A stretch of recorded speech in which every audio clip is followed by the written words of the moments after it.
So it was a little bit telling that I didn't really know anything about this film before it came out, aside from billed as all-female spy thriller. So I had a little look up to see who the director was, Simon Kinberg. I was like, why do I know that name? Oh yeah, the guy responsible for X-Men Apocalypse and X-Men Dark Phoenix. Cue sinking feeling. Welcome to Richard Reviews, the 355.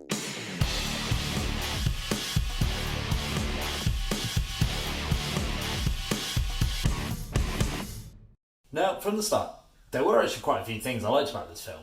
Sebastian Stan, I thought he was pretty charming in a way I've not really seen him play before. And Jessica Chastain, obviously a fantastic actor.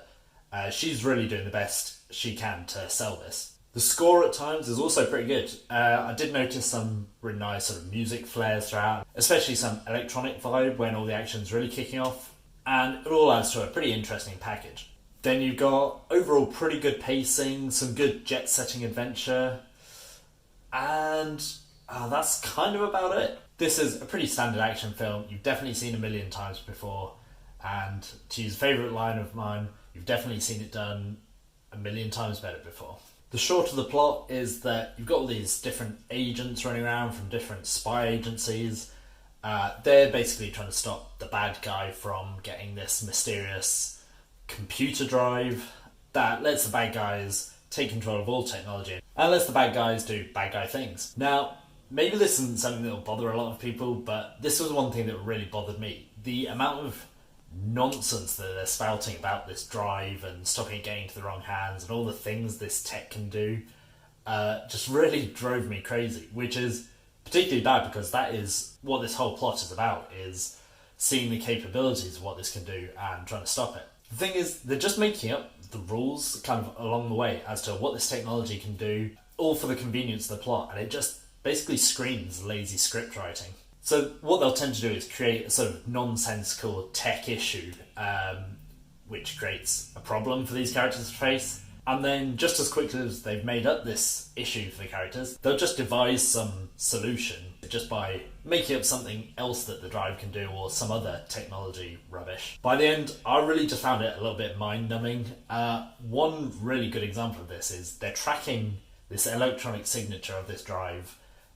Somehow they then get blocked off, and the only way to track it again is for Penelope Cruz to throw her bag, which I suppose has some electronic spy gear, near the thing so they can tag it. I mean, it's just like, what are you talking about right now? Along the way for these characters, there's all the sort of standard spy backstabbing and betrayals you'd expect from a pretty standard film like this. I'll be honest, you're going to be seeing them coming a mile off. There are some pretty cool action scenes, but this film is absolutely plagued by terrible shaky cam.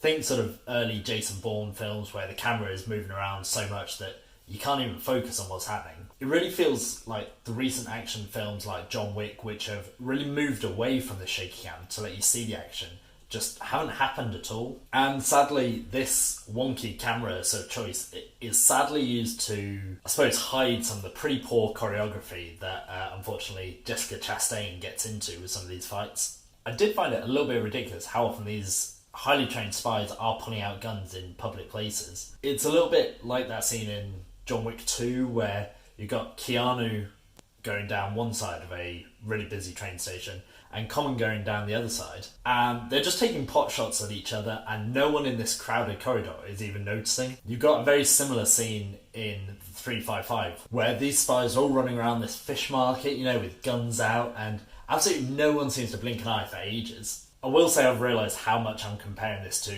John Wick at the moment, but for me that really is the standard of how to do just a solid action film at the moment. You've got all these highly trained stars doing their own stunts, you've got the camera pulled back so you can see all the crazy stunt work, and you actually have some really cool and fresh action ideas to mix things up a little bit. I think a lot has happened in action cinema, I suppose, since the early 2000s, which has really moved the genre along, but this film definitely feels like it's stuck in a lot of those tropes and stereotypes of, the early 2000s. To me, it just really feels like this cast of incredible actors has completely been squandered. I mean, you've got Diane Kruger, Penelope Cruz, Lupita Nyong'o. I mean, these are all actors who definitely feel massively overqualified for a film like this. They're all award-winning actors in their own right, and it seems a real shame that they've just been plugged into this clumsy, average film. As good as they all are, it just feels like the chemistry doesn't really quite work between them. I'm going to blame the edit and the weak script on this because, yeah, these are all actors who definitely know what they're doing, but the slow pace of conversation just doesn't really help things. I think that's pretty sad because you're meant to buy the relationship between these films, and where they try and pit all the characters together in relationship building conversations just didn't really work. To its credit, towards the end of the film, there is a pretty intense kind of hostage situation which affects all the main characters. And this scene actually went places I didn't expect and really let all your main actors really flex their acting chops and just show how much better they can be than this film they're in. Overall, for me, the plot of this was just a cliched mess. It really felt like a first draft at a script. Like, they tied together all their main plots with the standard cliches and were like, yeah, we'll definitely come back and have a look at these. And they did not go back and have a look at those. Some of these things which append as like massive twists in this film, if you've seen half a dozen other action films, you know exactly what to expect, and as a result the whole story just feels really tired. I did enjoy a couple of the action set pieces throughout the film, even if at times you can struggle to see what's happening. In particular, the final gunfight is pretty fun. So you may actually be able to enjoy this film if you can just turn your brain off and you've seen literally everything else at the cinema. Overall, I really just think these actors deserve so much better than this cliched mess. I'm going to give it 2 Richards. Boo. Alright, so that's my thoughts on the 355. What do you think of some of the best spy films out there? Please consider subscribing to my channel, like the video if you liked it, and I'll catch you in the next.